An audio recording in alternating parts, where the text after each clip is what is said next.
So design thinking looks at a challenge or a question in three lenses and looks at it as is it desirable? Does a person want to use that product or go through that process?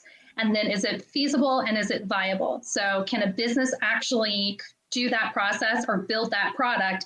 And will they actually be successful? Will there be revenue? Will there be sales? So is it actually going to meet the business goals? And so what you do is you take that challenge, that problem, and you look at it in the lens of the person. So if we're going with a hiring process, you would be looking at the hiring process through the candidate's eyes, through the business eyes, through the recruiter's eyes, through the hiring manager's eyes, whoever is a part of that process, understanding what they get from that process, and then gathering insights to figure out how can I actually solve this problem. The topics and opinions expressed in the following show are solely those of the hosts and their guests and not those of W4CY Radio, its employees, or affiliates. We make no recommendations or endorsements for radio show programs, services, or products mentioned on air or on our web. No liability, explicit or implied, shall be extended to W4CY Radio or its employees or affiliates. Any questions or comments should be directed to those show hosts. Thank you for choosing W4CY Radio. Welcome back, everyone, to the Geeks, Geezers, and Googleization Show, the home of Googleization Nation, where we talk with HR and business thought leaders about the crazy shift going on in the world of business, technology, and HR. Here's your host, Ira Wolfe. Hey there, Googleization Nation. It's great to have you back. I hope you had a good week, and I hope, welcome back to another episode of Geeks, Geezers, and Googleization. We've got another great topic. We're going to be talking about recruiting and hiring, certainly on the top of everybody's list these days. Labor shortages are basically the labor market's in a free fall, and every place you look, I was just rereading some articles about supply chain, about not only hiring for December for the holidays. Hard to believe, Jason, we got the holidays coming up. I know. And I walked into maybe 2 weeks ago or 3 weeks ago and forget Halloween. I mean, walked in and all the Christmas toys and decorations are already out. And it's like, oh man, it's coming up. It's coming up fast. But they're, and people are already buying everything because they're afraid the supplies aren't going to last because of supply chains. And it's not that there's no product. They're all slipping on ships and docks and overseas because they can't get them here because of people. That's exactly right. And we're one of those families. We were going to get a Nintendo Switch this year for our oldest son, Duke. He turned 7. We're like, okay, he's old enough for one. And I told my wife, I said, we can't wait to get one of those. The inventory may be too low. We won't be able to find one. So let's go ahead and get it now. And we did that. And just to echo your sentiment there regarding the labor market, 40%, this is from McKinsey, their Q3 report, 40% of employees have indicated they're likely to leave their current job in the next 3 to 6 months. And then looking retrospectively, the previous 3 months, 36% of people who quit their jobs did not have another job lined up. So it's not one of those things where employers can hope like, okay, they'll stick it out with us if they don't have something else. No. They're leaving if it's not a good situation that's working out for them. Yeah, what's interesting is now the unemployment benefits expired. So that was always the excuse. That's holding people back, and they have all these benefits, and those rates aren't changing at all. And as long as we're talking about different rates, I just pulled this out this morning. And we've been talking about this for years. I mean, I wrote my first book, been talking about the perfect labor storm, talked about the baby boomers. And, we were all supposed to exit the workplace in mass, the first chance we had. And then people stuck around for multiple reasons. Some people got their retirements were wiped out in 2007, 2008 with that recession. So people stuck in longer. Some baby boomers retired, realized retirement wasn't all it was cracked up to be. And they continue to work. But during the pandemic, it finally hit home for a lot of them. And 1.5 million workers retired early during the pandemic. And that was on top of another 900,000, so almost 2.5 million, who naturally aged out of the workforce. And, the older baby boomers are now really approaching 80 years old. So a lot of those, even if they continued to work, they're obviously not doing the jobs that need to be done. It's even a little too strenuous, not too strenuous, but they're long hours, and if you're 75 years old, you want to be working at McDonald's or Walmart and taking all the aggravation and and everything that's there. You're also susceptible still to the Delta, even if you're vaccinated in that. And then this makes it interesting from millennials, and also changes in management of how management and companies need to completely change their dynamics. 33% of job seekers, of job seekers, are first-time job seekers. 1/3 of new job seekers are first-time job seekers. So it's changing all the dynamics. So that's why I'm really excited to have Jody Brandstetter on today. She's got a new book, Hire by Design. She had won one of my books from that's how we connected a few months ago. I always run a contest for anybody who's attended one of my sessions. They know that. And she wanted one of the books, and we made a connection after that. And she has a new book, and she has a slightly different approach. Well, because everybody has a different approach, but she's really modeling this after design thinking, which has really not been used in HR or recruitment, the very traditional approaches that they've had it. So we'll be really interested to see how she's applying that to this. I'm sure you're familiar with design thinking, different approaches to problem solving. Absolutely. Sure. I'm very excited about this. And I think for a lot of our listeners who oversee the hiring and recruiting practices, I think they're going to come away with a lot of practical information today, understand what design thinking is, and see if it's something that they can use to adapt or come up with some new ways to improve employer brand and make sure they're creating an incredible candidate experience right off the bat. Yeah, absolutely. I mean, there's so many things, and we're going to jump into Jody right away. But we talk about adaptability. I just did a really, really interesting interview yesterday from Amsterdam with Tom Sliding is his name. And it was fascinating, and it'll be going up on YouTube to maybe today or over the next day or so. So you'll be able to watch it there. I put a couple excerpts up on LinkedIn, and it was just a fun interview. It's amazing the setup he has. So we're going to we'll share that with you. Take a look there. But when it comes to recruitment and hiring and changing your culture, diversity and inclusion, innovation. I mean, all these things tend to relate to adaptability. And the more we dig into this, the more application we have. And where the tie-in today is, a lot of the thinking there is with design thinking, because design thinking is about being, in a sense, being more innovative and identifying new ideas, and certainly helping people adapt, to a new environment. So with that, one last thing, if you're not a member of Googlization Nation, please go up and join Googlizationnation.com. It's free. I've missed the last 2 weeks just for some other things going on, just being busy. But typically once a week, you'll get a notice about some updates, some webinars, podcasts, interesting articles that we had. And hopefully, Jason, I can get you to contribute some things in there, and we can get those going out as well. And, you'll get notices about future Geeks, Geezers, and Googlization show. We got a great one at the end of the month. It is October. We got Jacob Morgan coming on. So, and we're really looking forward to that, as well as some of our other guests. But today we've got Jody Brandstetter, all the way from Ohio, Cincinnati. She's celebrating their big wins, she was telling us. And we're going to hear a lot about design thinking. She's been working in talent acquisition for the last 20 years, I think she shared. So hopefully Jody will be joining us. There she is. Hey, Jody. Hello. Good.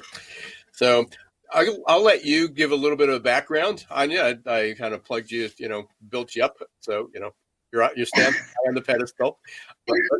Tell us a little bit about your background, how you got into HR, talent acquisition, and then definitely want to hear about design thinking. Absolutely. So I am a recruiter by trade. I've been in recruiting for 20 years, literally right out of college. And I was in high volume recruiting for most of my career. So I always joke that I've been ghosted since pretty much 2001. When you're in high volume, ghosting happens all the time. And in 2018, I decided to leave the corporate world and start my consulting business, which is Lean Effective Talent Strategies. I saw that small and mid-sized companies needed help with hiring, and I wanted to provide my knowledge and expertise to them. And when I decided to do that, they always tell you when you become a consultant, you have to have something that separates you from everybody else. And I thought a methodology would be a great way to do that. And I found design thinking and just fell in love with it and thought, why have I not been using this my whole career? Because it's all about working on solving solutions that are both good for the person as well as the business. And that's exactly what we do in HR and recruiting. Our goal is to make sure we have the people to help the business be successful. So I went through a certification program through IDOU and started implementing design thinking into my consulting practice. So now not only am I a recruiter by trade, I'm also a design thinker. Excellent. So again, we're all sort of in this thing looking at different strategies. I like the fact that, you had a methodology. It seemed in the past that recruitment were, new ideas, either let's throw a bonus out there, or let's have pizza parties, let's have a picture, let's do a job fair, let's do a career fair, let's do all these things. But there really wasn't a fresh approach. It was just, gift cards, free coupons for an ice cream if you come in for the interview. And the fact that you're talking about ghosting before anybody even talked about ghosting, before that was even a popular term. And then initially it was the fact of individuals ghosting the candidates. Well, if we go further back, the first ghosting was actually on the part, and still is, unfortunately, on the part of the companies. Yep. You have hundreds and thousands of people apply and continually hear this. I don't know if either of you have watched, there was a PBS special that was on. It's called The Future of Work. It was a 3-part series. And I'm actually going to use that in the class, my master's class on organizational change that I have coming up. It really covered it. But there was a woman there. She was a professional. I can't remember what her role was. And she had been I think she was laid off or the company closed. And right at the beginning of the COVID recession, the layoffs, the quarantines and the lockdowns. She said during the interview, she applied to 150 companies and heard from 2. Wow. I mean, what a black mark on HR. Yeah. To tell you a story from 20 years ago, when I graduated college, I applied to a job in my hometown, and it was an HR evening job. It worked well as, soon to be college grad, because I didn't want to wake up yet in the morning. But I applied, and literally 6 months after I applied, I got my thanks but no thanks letter. 6 months. Wow. Yeah. Shocking, right? Like, I didn't know I didn't get the job until I was like, come on, people, like, just don't even send it. So, I mean, there was no excuse for that. But when we think about it, what technology's done is just automated that process. So now they can respond to thousands of people rather than just a handful. Yeah. Somebody said a long time ago, great technology just makes a bad process or a bad system much, much worse, much faster. And that's sort of the state we're in. So let's talk about how we can a fresh approach to changing this, because I talk about adaptability all the time. Jason's, we're talking about using technology and engagement and different ways to connect. How first describe what design thinking is, and then let's talk about ways that can be applied, or some of the successes you've had applying that with your clients. So design thinking looks at a challenge or a question in 3 lenses, and looks at it as is it desirable? Does a person want to use that product or go through that process? And then is it feasible and is it viable? So can a business actually do that process or build that product? And will they actually be successful? Will there be revenue? Will there be sales? So is it actually going to meet the business goals? And so what you do is you take that challenge, that problem, and you look at it in the lens of the person. So if we're going with a hiring process, you would be looking at the hiring process through the candidate's eyes, through the business eyes, through the recruiter's eyes, through the hiring manager's eyes, whoever is a part of that process, understanding what they get from that process, and then gathering insights to figure out how can I actually solve this problem. And then using ideation, which is one of my favorite parts of design thinking, coming up with all kinds of ideas, and then prototyping finding one or two ideas, try a really quick, fast solution so that you can gather feedback to understand, did this work? Will this help the problem? And then iteration, which we have been in iteration throughout COVID. So every time we couldn't do something and we had to tweak, that's iteration. So always trying to improve a process. So using design thinking, you're really just looking at that problem and then taking it through the perspective of a couple different people in that process or within that problem, and then coming up with better solutions. So it's not where it like picks one idea and boom, you're done. It's a lot of work. It's a lot of trying to figure it out. There's a lot of empathy involved in this process because you have to think of someone, be in someone else's shoes. And I think that's one of the biggest problems that we have in recruiting and HR is that we go numb to the candidate experience. We understand the business side. We can tell you all the reasons why we have to hire this person. We can tell you all the problems and struggles that we're having with a hiring manager, but we always forget about the candidate, how they feel, what they're thinking, and what are their actions. And if you can do that, you're going to have better processes for them. Is there a particular place? Is there a particular place in the hiring process, from sourcing through the hiring that you found that this just resonates with clients when you do this, some steps more than others? So I always encourage my clients to first create a hiring blueprint, which is pretty much taking your hiring process and putting it through the candidate's perspective, and then also laying through your selection process, so your steps, and then being able to understand, well, who does what technology is there, what processes, what training, what policies are we working through. So it literally is this large blueprint of understanding your whole process. And then that really helps you see if there's any bottlenecks or any areas. So I have a client, we did this, and the whole process was just them. They did everything. And, you think they would already know that, right? But when you lay it out and you see it, you realize, I need support from the business side. So now I have this blueprint that I can go in front of the business and say, hey, here's our process. Do you see the problem? Thank you. It's that we're not working together. Let's, solve this problem. So the hiring blueprint, just getting everything down to a point where you understand each step. And then the candidate experience is really easy. Starting point, having a candidate persona, walking through the candidate journey, understanding what are their actions and how can we actually create touch points where we're actually talking to our ideal candidates throughout their journey. So those are, kind of three things I'm always preaching about is the blueprint, the candidate journey, and the candidate persona. That's great, Jody. And with those, are there ever any pitfalls or things that happen along the way that sometimes throw sand in the gears of getting the improvement or the desired outcome for clients in terms of, are there things that they interject that sometimes can make the process go awry or not be successful? If you look at the candidate persona, if you make that too specific and you're only looking for really one person, that purple squirrel that we call in recruiting, you're not going to be able to come up with a lot of sourcing strategies to find that one person, right? So if the hiring manager is putting way too many expectations and requirements to find, on the ideal candidate, that's going to really hinder your ability to be successful there.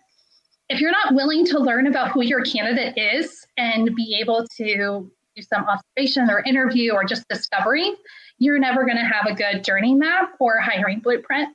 Because if you're not willing to learn from them, you're not going to be able to develop a process that works for them. That's so insightful, Jody. And the company where I'm at with Do Lead, we often do design thinking when it comes to employee experience. So once they're in the door, from onboarding to offboarding and in between, what is that ideal journey? And one of the things we've seen too is sometimes it's difficult for leaders to not interject their own prejudices or biases in terms of, well, I think what they really want or what they're really trying to communicate. And that's a really big challenge. So it's wonderful to hear, that you work on helping with that empathy step and truly listening and not distorting, the communication from the candidates, because ultimately they are the ones that have to drive that in order for it to. And to like piggyback on that, so you are working on your employee experience, you can even just backstep that into the recruiting and candidate experience, because you really need a cohesive experience from when you source or when you talk to that candidate to onboarding and then retaining. Because if the voice changes, if you say our company does X, Y, and Z during recruiting, and then they get onboarded and you say, no, we actually do A, B, and C, there's a chance that that candidate is going to feel duped, and then they're going to want to, that employee wants to leave. I see that a lot in the IT world where startups are like, oh, we're going to let you create this brand new, system. You're going to be in the in-depth part of, coding. And then they get there and they're like, so we just needed you support. And IT developers are like, no, thank you. And so they get duped and then they want to leave because it's not exactly what they expected from that conversation when you're trying to attract your new hires and your employees, because all of a sudden you kind of do a 180 with the expectations or values that you actually see when you get into the organization. Oh, Ira, you're on mute. Sorry about that. It's just amazing that we talk about the ghosting. I mean, it's just something simple. That's just common sense. And then, a lot of the ATS, a lot of technology was built, as you said, let's have a blueprint. And I can just envision going back, 20 years or 10 years and maybe even 5, and sitting down and let's walk through your hiring process.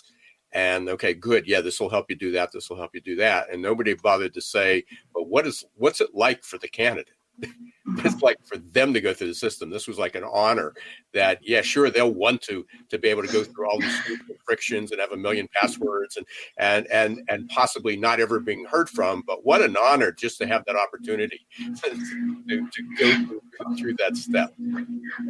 We as business professionals or business owners, we always think that our company is the best of the best. We think everyone wants to work for us, but that's not actually the case all the time. And so if we're not, again, thinking about that person and thinking, okay, what would I want to do, going through a process? Like one thing I always tell my clients is if you haven't applied to your job site in the past 6 months to a year, you better do it today. Because you're going to understand exactly what that candidate experience is, and you're going to get annoyed when you have to create a password that's 10 characters and a exclamation point and don't put any twos in it. It's just the expectation that we have of a candidate is like you said, Ira, it's like this, we're giving them this privilege to apply to our job. And that is not how we should be thinking about this, nor should we have ever thought like this in recruiting and HR. Well, and we've been talking last couple of weeks ago, time just runs together. We talked with Alex Murphy from JobSync, and, I've been talking about Google for Jobs for over 3 years. July of 2018, I think, was when it was introduced. And, they just updated their algorithm, and they gave everybody notice this was coming. So this shouldn't be a surprise, but people still don't understand what Google for Jobs was. But as of October 1st, that process of going from, hey, I found you on the internet and I want to click, how smooth is that process? And right now it's not, because even whether you're using Google or Indeed or ZipRecruiter or whatever, you click on the button and then it takes you to the ATS and you have to register for that. So he gave this great analogy of, can you imagine going to up to Amazon, which most people use, or something like that, and they go up to Amazon and you have to create an account and a password, and you buy a product and you go, oh, I forgot, I need to buy another product. You have to go up and create another account and a product or username and password, and then you have another time and you go up and you do the same thing. So it's constantly, people are constantly doing that, yet that is the experience in hiring. Candidates sometimes have to create 25 different accounts and 25 different passwords just for the privilege of starting an application, to find out that it's a 35, 40-minute application asking for the same information that they just submitted. They uploaded the resume, but they got to fill in all the fields, doing that. So like you, I always ask everybody, I said, when I do my presentations, how many people have recently applied for a job at their own company? And even those who do, I said, how many applied on a mobile phone? Yeah, absolutely. You have to try every potential avenue for someone who's going to apply. I used to work with an organization that had a couple sites in Western New York. And at the time, the internet wasn't ideal up there. And so a lot of people were using their phones for everything internet related. And we didn't have a mobile app. And it was, just this ridiculous task to try to get it together so that we could have an app. So we would have to have everyone come to our office and apply, which wasn't ideal either. Is there a success story with, and I understand you've got confidentiality, you may not be able to reveal it, but going through this process of design thinking and the ideation, is there an example you can give of how one of your clients improved their recruitment process by whatever that may look like? So I had a client that was looking to revamp their selection process and their pre-employment assessment because it could take, I think it was like 45, 60 days to get through the whole process. And they understood that that wasn't ideal. The pre-employment assessment was one where you had to work with an industrial psychologist so that they could, explain the assessment to you. And it was a multi-step assessment for a candidate. And at the end, I'm sure you both would have loved this.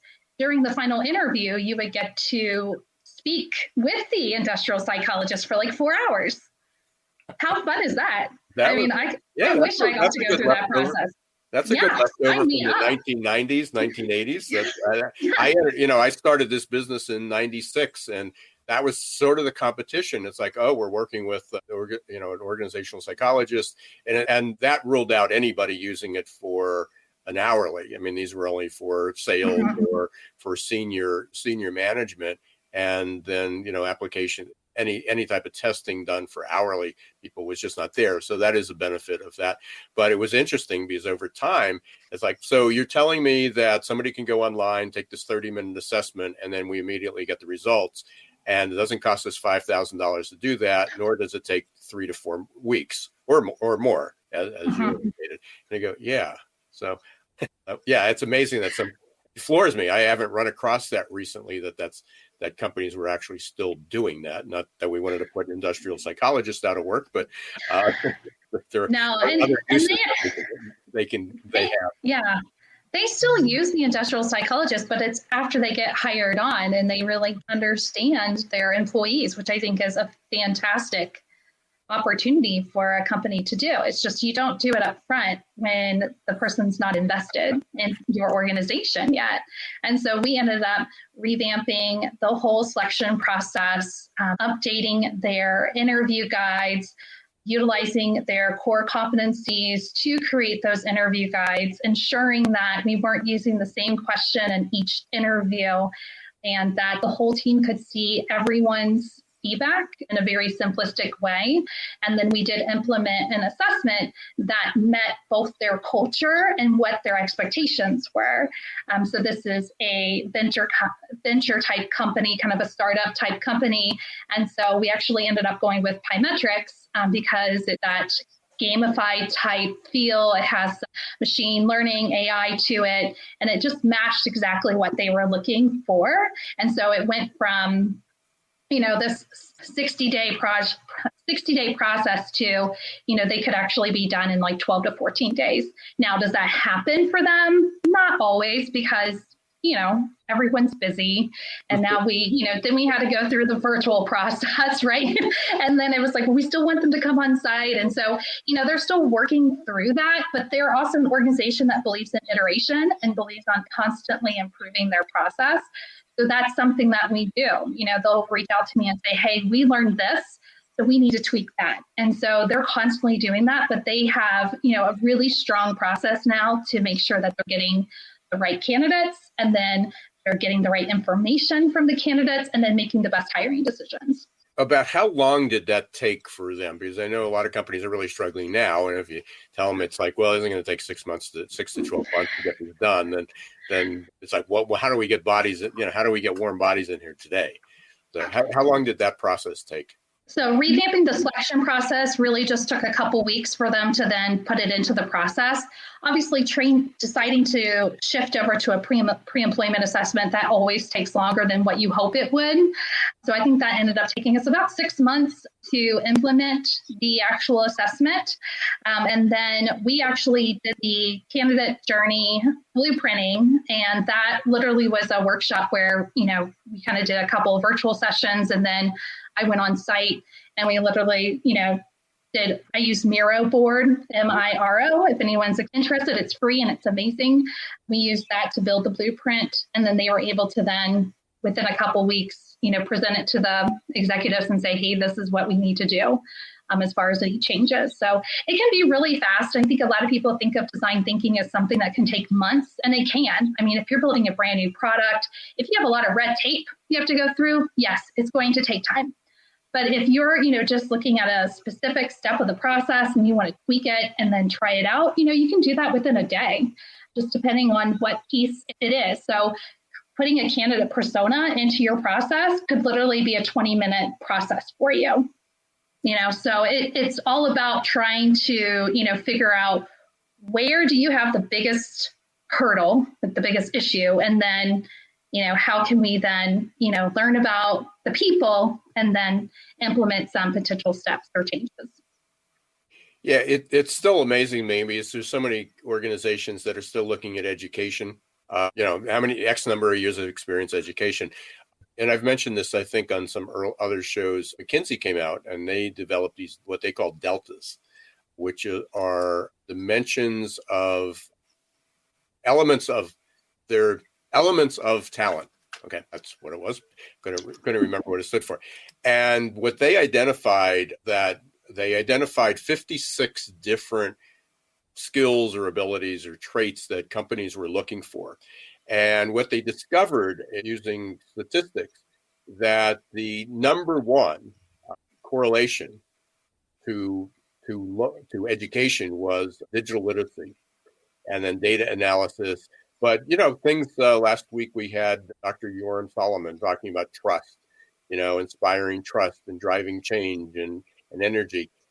When you look at identifying what's the persona of that, I mean, everybody says, well, we need somebody that went to this school, has this degree, X number of years. But when it comes down to it, when they really do the studies or an analysis, they find out it really is correlated. I mean, you may need to be licensed in the state. Doesn't mean you're good or bad, but it often comes down to other attributes. Was there anything in your process of kind of getting them out of, here's the persona, we need somebody who has a degree and this experience and this certification? Was there anything that surprised you? For the group I was working with, like specifically my one client, the piece that they were looking for was a culture value fit into the organization. So when they were looking at their candidate persona, a lot of what they were looking at were motivators, or, why would someone want to leave company X and why would they want to come here? What do they offer? Not benefits, but like actual work that someone would be intrigued to, show up and do that work. Again, they're in a tech startup area. So, when you're hiring individuals in that area, you have to make sure that you're kind of showing them kind of what's in it for me as far as like, what's my purpose and how is that going to impact either the world or the company? So a lot of what we talk about is the motivators, but then when you're looking for the person, right, when you've decided I'm going to source a candidate, you have to understand, okay, well, where would they potentially work before? What titles would they have? What education would they potentially have? And then that builds up the ability to find the right place to engage. And then that gives you the sourcing strategies to then be able to find those candidates. But again, if you literally are only looking for someone who has a bachelor's degree in industrial psychology from Boston University, there's not much to do there as far as different strategies. You're really, just looking at maybe 5 people. So again, it's broadening it and thinking about, okay, how do we do this? And even my client, very focused on DEI, really wanted to make sure that they had representation in their candidates as well as their employees. And so they would do a candidate persona saying, okay, where can we find potential DEI candidates? So that was a whole nother strategy. So they were building multiple strategies to find candidates to then be able to, look at. But at the end of the day, they have to have the right motivators, the right values in order for them to be a good candidate. Yeah, it's fascinating because even looking in this McKinsey and in these deltas that they had, they identified other groups, other occupations that share those once you get beyond the education and the experience. And they found one of the fields that is really being impacted these days is finance and banking. So there's a lot of people that had 20, 30-year careers or less in banking and finance that are now looking for a job. They're unemployed. And which field is looking for, what occupation is looking for a lot of people? Well, cybersecurity, and they don't have them. Well, when you actually take away what that skill set, what their education, what their title was, is that they found that the most predictive traits of success and how people approached work happened to be in banking and finance, and especially in accounting and finance in banking, is they had the same traits. They worked the same. They approached work the same. All you had to do is teach them the basics. You can teach, which is always the easiest to teach, the technical skills. And most of these people were pretty bright, so they can learn it. So a short on-ramp, but they had the style. They had the motivators. They had that cultural fit. It was just a different job title. And people need to get, beyond that. We've been talking for years. I remember 40 years ago, I had when I had my practice, when I started it, people, often said, well, we need people that are licensed and they're certified and they went to school. And yet, who is great to work with patients or customers? Wait, a server. If you had a great server in a restaurant, hire them. They have the natural talent. You can teach them the hard skills, but they had to learn. And, that to me was common sense, but apparently not everybody decided to play by those rules. We are coming up pretty close to the end here, Jody. This show always goes crazy fast. Jason, I don't know if you had anything additional. You had any question you had for Jody? Yeah, one quick question, and I think this will tie in with where you're getting ready to go, Ira, is I'm sure a lot of our folks today are wondering, this sounds incredible. It sounds like something that can really help us out, with our hiring practices. How do I get started? Like, what's the first thing in terms of dipping our toes in the water of what we can do? So I would say one of the fastest ways to use design thinking is to start with the ideation piece, which is brainstorming.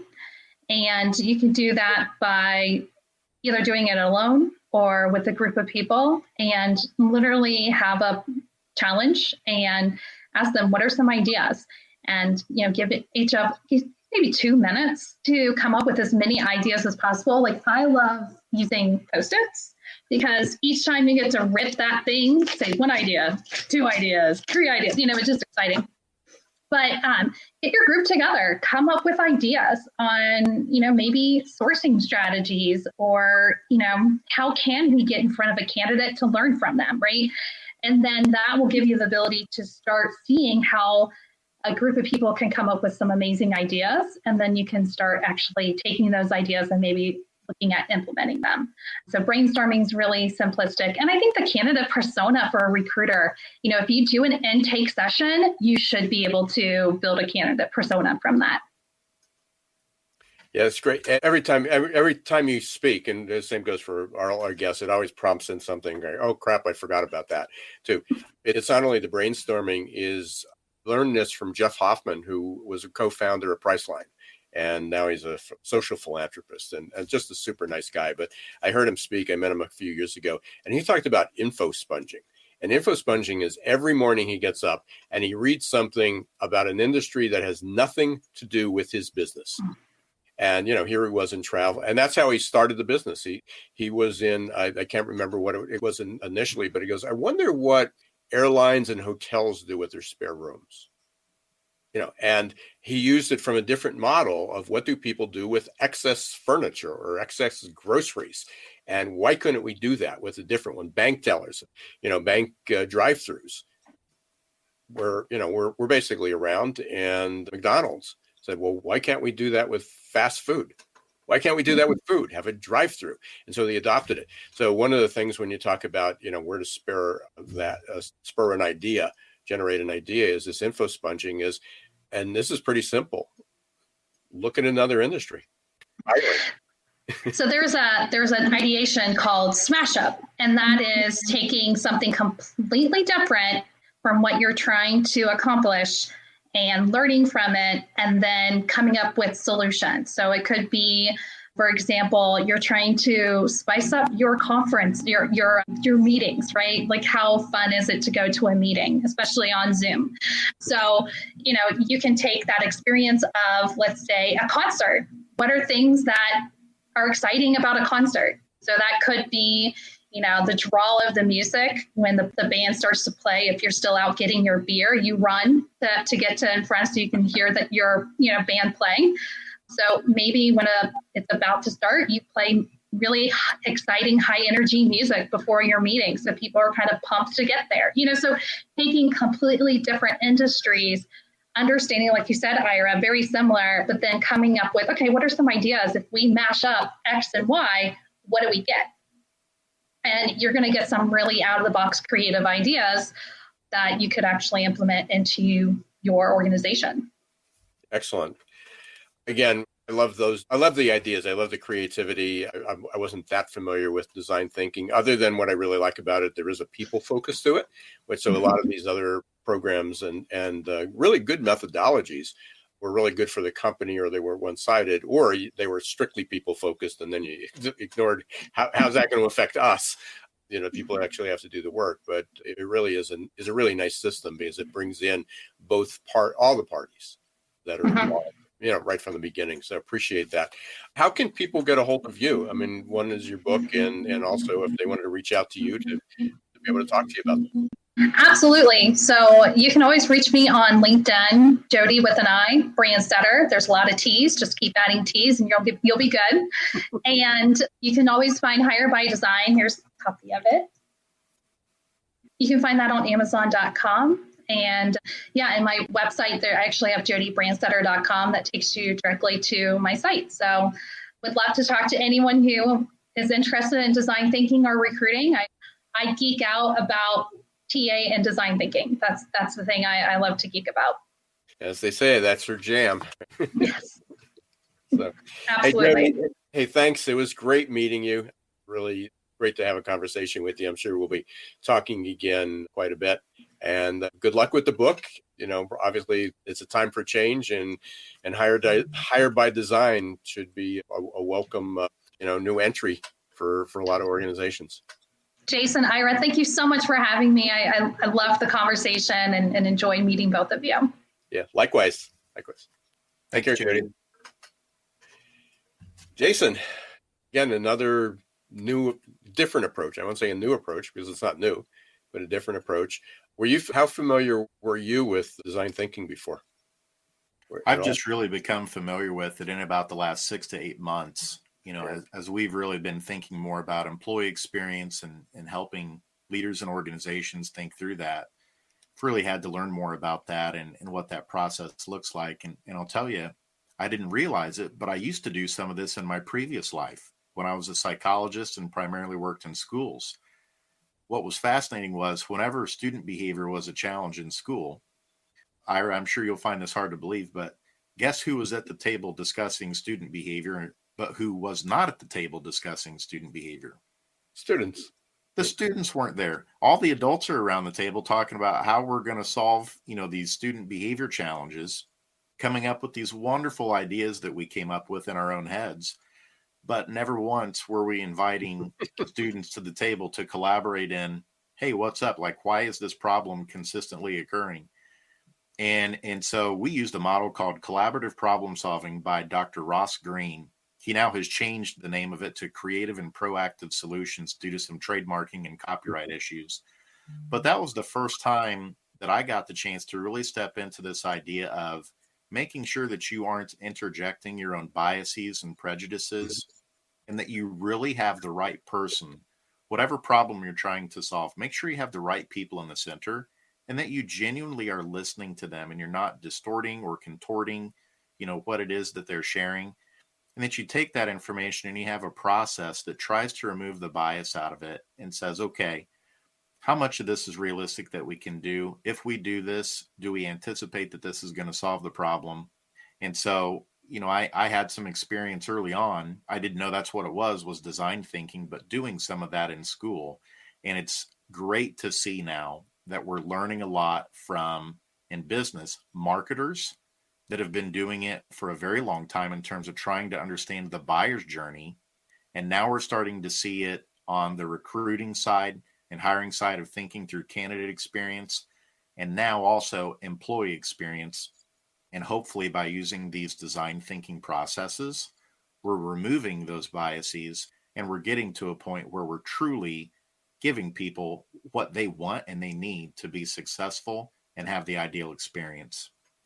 Yeah, there's no question about it. Again, I talk about adaptability all the time. I mean, and it is what are the skills and how you change that environment. But design thinking is a process that you can use to make that happen. So identify what's working. Is there enough company support? What do your companies feel? What do your employees feel about that? Or are there certain skill sets? How do you make that happen? Having a methodology like design thinking that work, that asks people on both sides. I mean, it's crazy for years, and it still happens a lot. Talent, I mentioned the talent board all the time. They survey a couple 100,000 candidates every single year. They're saying, this is what we don't like about your process. Your application's too long. You ghost us. The job, things that Jody just said, the job description, you promote the job as one thing, and then we get in there and they go, well, yeah, that maybe down the road, that'll be what the job is. It doesn't explain what the job is today. Those disconnects, they're saying, this is what we don't like, change this, and we'll apply. And if offered a job, we may work for you. And it's like, no, we can't do that here. What's the reluctance there, Ira? In your experience, where does that reluctance come from typically? I'd love to answer that, but we're going to get kicked off the air soon. but that's for another part of it is it's just attitude. It just needs to change. We're living in 2021. It's a different time. We're living in an age of VUCA, Googleization, whatever you want to call it. It really just requires a much more open mindset. And if you still believe that you've got a job and, hey, we pay as much as we can, but we're a small company. We can't afford more. I don't know how you're going to stay in business. I think it's as simple as that. I don't know why people are so hesitant, but if we can solve that, we can probably figure out why some people don't want to get vaccinated, why people believe what they want to believe. We want to thank everybody for listening to Geeks, Geezers, and Googleization. Thank you for being part of Googleization Nation. If you're not part of it yet, please go up and join GoogleizationNation.com. Thank you very much. We've got some great guests next week. We're talking about education, I believe. And then again, we've got Jacob Morgan at the end of the month, and we just got a great lineup through the rest of the year. So please stay safe, everyone, and don't let the shift hit your plans.